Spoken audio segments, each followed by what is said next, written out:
Once Upon a Time in Sokoto is set in the period of pre-colonial Nigerian history, so before the country existed. And a lot of the historical records were systematically destroyed by British forces, and the rest of it hasn't been translated into English, which means that I needed to do a ton of research.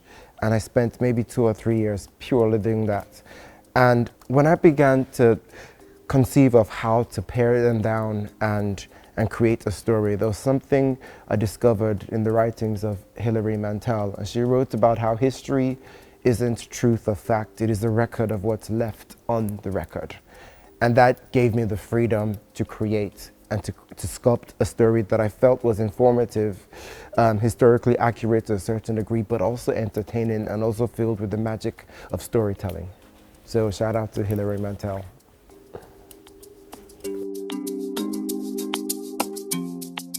Play focuses on Zinari and Nafisa, and Zinari was born into a conservative Muslim household with a renegade father who went against tradition to give all his wealth and power and business to his only daughter.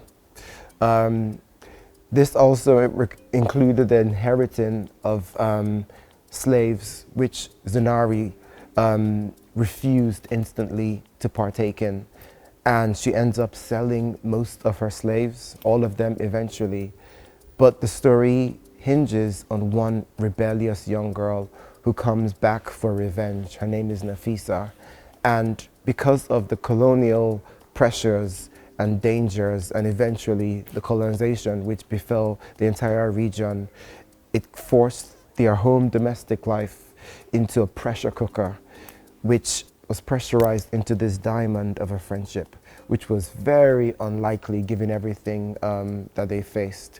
And this is what the story sort of goes through, understanding what was pulling and pushing the women against each other and how they went through these incredible obstacles in order to form a friendship.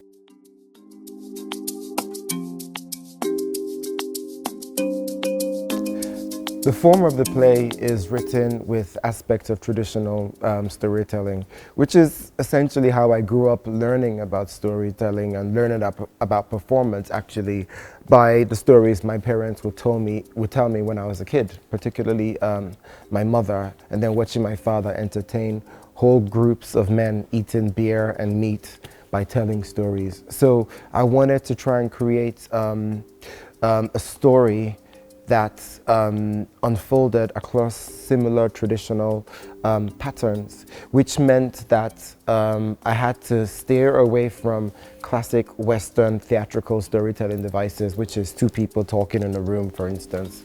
With the storytellers, we're able to give some historical context. We're able to create a layer of dissonance and discord that sits above the dissonance and discord in the story, but also we can hint at things that happen outside of the world of the story, which also inform, at least in a meta-narrative way, some of the politics of the day. We understand then how little bits of information might have drastically changed the decisions of some of the characters if they had known. And for me, that adds to the sense of tragedy of misinformation, which we're experiencing right now in our modern world. I think it's able to compare and contrast and illuminate, but also allow the story to live beyond itself. So the storytellers allow me the opportunity to do that in really interesting ways.